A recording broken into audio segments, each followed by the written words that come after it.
اس کے دل میں نیکی ڈال دے جس سے وہ تجھ کو راضی کر سکے۔ دوسرے روایات سے معلوم ہوتا ہے کہ جنت میں رشتہ دار آپس میں ایک دوسرے کو پہچانتے ہوں گے اور ایک دوسرے سے ملتے جلتے رہیں گے، اور ان میں سے کچھ کو ایک ساتھ رکھا جائے گا۔ سورہ طور کی آیت نمبر 21 میں اللہ تعالیٰ کا فرمان ہے،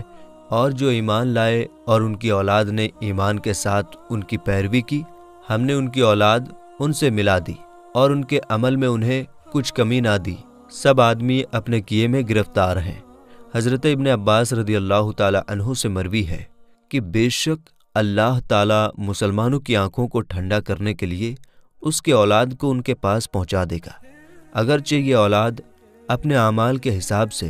اس درجے تک نہ پہنچتی ہو، یعنی کہ جنت کے اندر اگر ماں باپ کا درجہ اونچا ہو اور ان کی اولاد کا درجہ کم ہو تو اللہ تعالیٰ ان کے ماں باپ کی وجہ سے ان کی اولاد کو بھی وہی درجہ عطا کر دے گا اور وہ اپنے ماں باپ کے ساتھ جنت میں رہیں گے۔ میرے دوستو، اس حدیث مبارکہ سے معلوم ہوتا ہے کہ انسانوں کی اولاد کو اس کی خواہش کے حساب سے ان کے ساتھ ہی رکھا جائے گا۔ جو لوگ جنت میں جائیں گے تو یقیناً یہ وہ لوگ ہوں گے جنہوں نے اس دنیا میں نیک اعمال کیے ہوئے ہوں گے، جبکہ ایسے لوگ بھی ہوں گے جنہوں نے گناہ کیے ہوں گے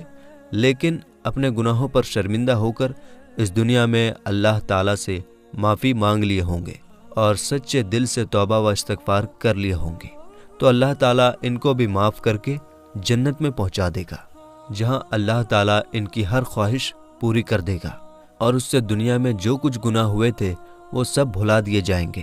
کیونکہ جنت میں چین اور سکون کی جگہ ہوگی جہاں برے خیالات اور غم و غصہ کی کوئی گنجائش نہ ہوگی، اور ایک مسلمان اور جنتی کے لیے ہر طرف خوشحالی ہی خوشحالی ہوگی،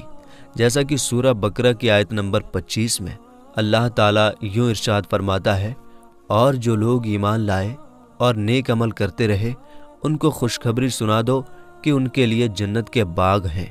جن کے نیچے نہریں بہہ رہی ہیں، جب انہیں ان باغوں سے کوئی پھل کھانے کو دیا جائے گا تو وہ کہیں گے کہ یہ تو وہی رزق ہے جو ہمیں پہلے ملا تھا، اور وہ ملتا جلتا انہیں دیا گیا ہے، اور ان کے لیے ان باغوں میں ستھری بیویاں ہیں اور وہ ان میں ہمیشہ رہیں گے۔ میرے دوستو، ایک اور حدیث میں ہے کہ نبی کریم صلی اللہ تعالیٰ علیہ وسلم نے ارشاد فرمایا، جب جنتی لوگ جنت میں جائیں گے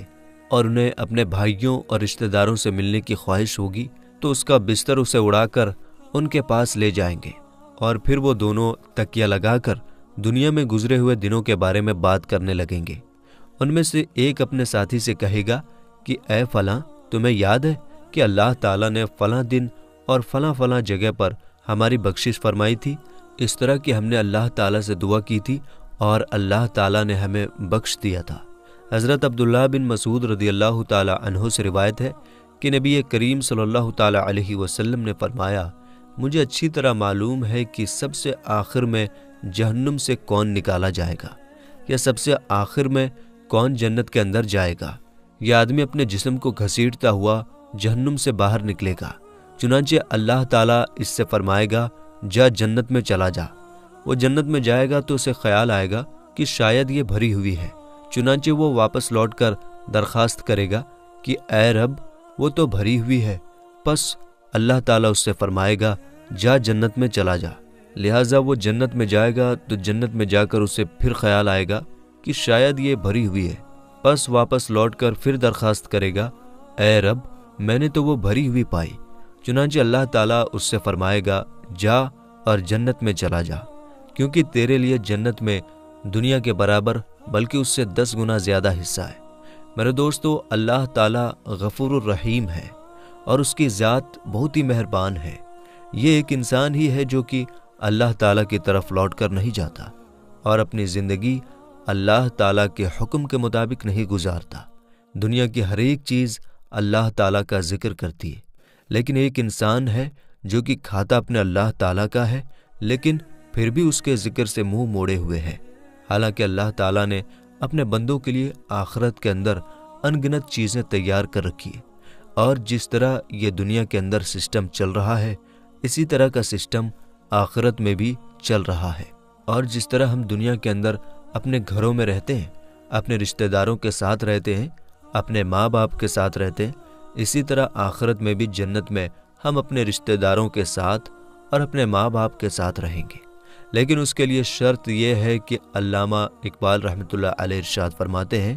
کہ محمد سے وفا تو نے تو ہم تیرے ہیں، یہ جہاں چیز ہے کیا لوح و قلم تیرے ہیں۔ تو میرے دوستو، آج کی اس ویڈیو میں بس اتنا ہی۔ آخر میں اللہ تعالیٰ سے دعا ہے کہ اللہ تعالیٰ ہمیں نیک اعمال کرنے اور گناہوں سے بچنے کی توفیق عطا فرمائے، اور ہمیں اپنی زندگی حضور نبی کریم صلی اللہ تعالیٰ علیہ وسلم کے بتائے ہوئے طریقوں کے مطابق گزارنے کی توفیق عطا فرمائے۔ آمین یا رب العالمین۔